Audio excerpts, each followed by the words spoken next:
Imagine-se pendurado do lado de fora de um trem em movimento, o ferro vibrando contra as palmas das suas mãos, o vento cortando seu rosto como lâminas invisíveis.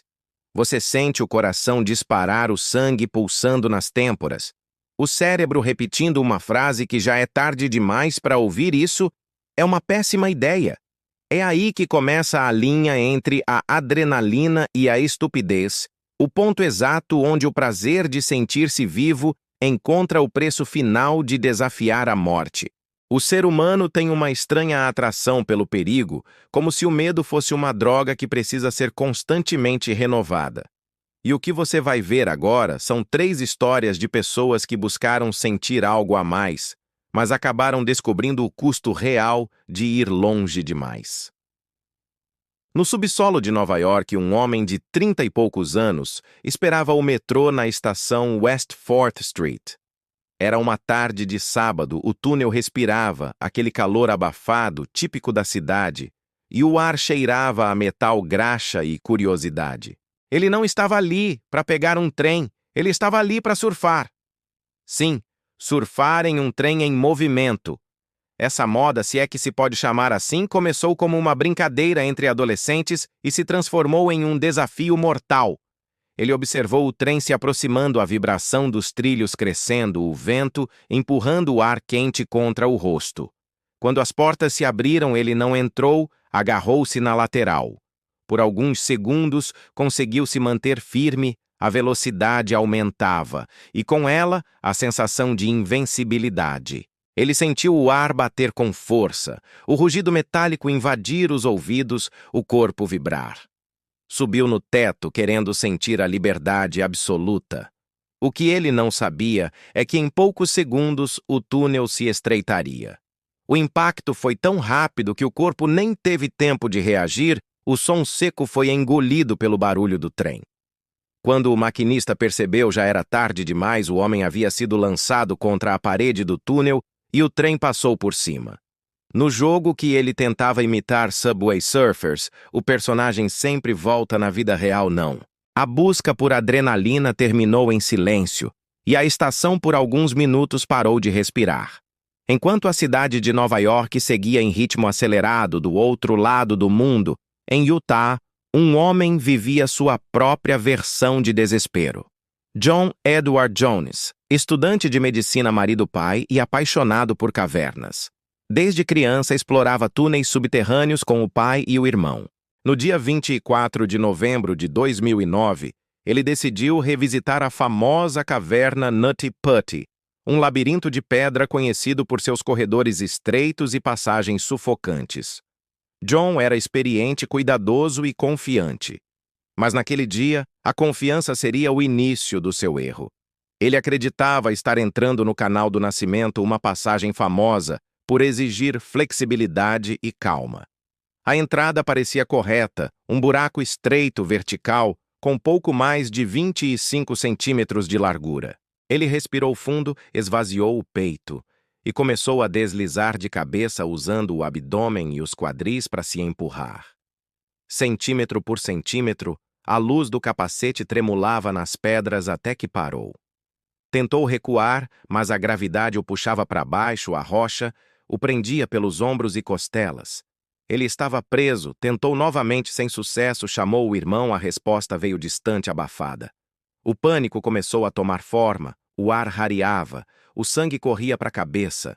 E foi ali que ele percebeu havia entrado na passagem errada, um beco sem saída. As horas viraram desespero, os resgatistas chegaram, mais de 100 pessoas tentaram salvá-lo. Cordas, polias, máquinas improvisadas, nada parecia funcionar. Ele estava a 30 metros de profundidade, de cabeça para baixo, com o corpo comprimido contra a rocha.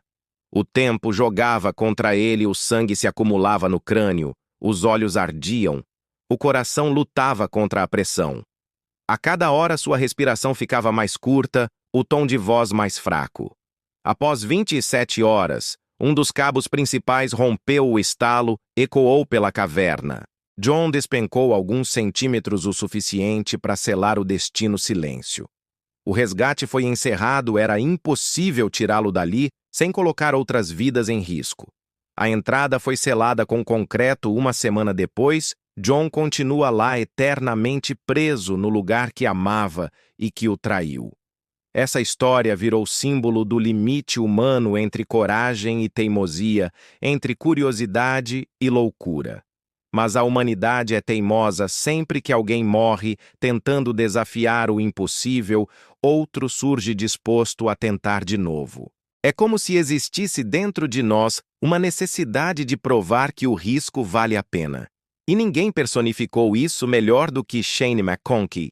Ele não era apenas um atleta, era uma lenda, o homem que olhava para um penhasco e via uma oportunidade. Criador do ski base jumping, um esporte insano que misturava esqui-voo e paraquedismo. A ideia era simples: descer uma montanha a mais de 100 km por hora, saltar no vazio, soltar os esquis no ar e abrir o paraquedas.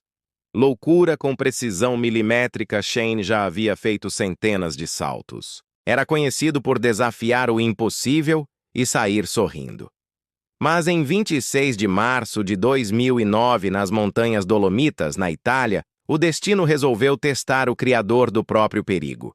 Ele subiu até o topo com sua equipe e um cinegrafista estava tudo pronto: o salto, as câmeras, o vento perfeito. Shane respirou fundo e começou a descida. O som dos esquis cortando a neve era uma sinfonia de confiança. Ele saltou a câmera, registrou a perfeição do duplo backflip. Mas no momento de soltar os esquis, algo deu errado, um deles ficou preso. A pequena trava que o mantinha fixo não se soltou, e aquele detalhe mudou tudo. O esqui preso agiu como uma barbatana, girando o corpo dele no ar, tirando qualquer controle. O vento o empurrava em rotações cada vez mais rápidas. O paraquedas, sua última chance, poderia se enrolar no esqui, e ele sabia disso. Tentou desesperadamente alcançar o equipamento, puxar com a mão, ajustar o corpo. Mas a gravidade não esperou, foram 12 segundos de queda, 12 segundos de luta contra o impossível. Quando finalmente conseguiu se livrar do esqui, já estava a poucos metros do chão.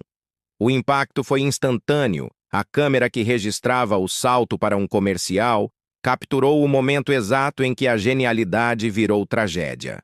Shane morreu como viveu, ultrapassando limites.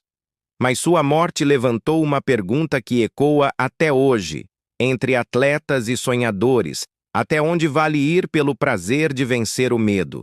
O ser humano é viciado em superação e às vezes não percebe que o preço é alto demais. Há algo quase poético nessa busca. Em cada uma dessas histórias existe a mesma essência, o desejo de sentir-se vivo, mesmo que por um instante. Essas três pessoas tinham algo em comum, acreditavam estar no controle.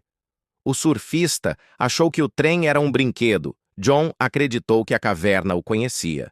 Shane confiou na tecnologia que ele mesmo ajudou a criar. Todos acreditaram que o perigo era calculado, e é exatamente aí que o erro mora. A adrenalina é uma ilusão confortável. Ela dá a sensação de domínio, mas na verdade mascara o caos. É o cérebro dizendo: você pode ir um pouco mais longe, quando na verdade você já passou do ponto de retorno. O que leva alguém a arriscar a própria vida por uma emoção talvez seja o mesmo instinto que move exploradores, cientistas e artistas. A necessidade de romper o tédio, de sair do comum. O medo, ironicamente, é o combustível da curiosidade. Mas quando esse combustível é usado em excesso, a chama consome. Existe uma linha muito fina entre coragem e imprudência, e é nela que muitos escolhem dançar. Ao final dessas histórias fica uma reflexão: talvez o verdadeiro limite não esteja no corpo, mas na mente. Somos fascinados por histórias de superação, mas raramente pensamos no que acontece quando o limite é ultrapassado. E agora eu te pergunto: até onde você iria por uma emoção? Já se viu numa situação em que o medo te impulsionou em vez de te frear? Conta aqui nos comentários. Quero saber o que te faz sentir vivo. Se essas histórias te prenderam, deixa o like, se inscreve no canal e ativa o sininho para não perder os próximos vídeos no próximo episódio. Vamos falar das pessoas que ficaram presas entre a vida e a morte. Histórias que provam que o medo às vezes é o único sinal de que você ainda está vivo. Até lá! Lembre-se, sentir-se vivo é incrível, mas brincar com o limite pode ser a última emoção que você vai sentir.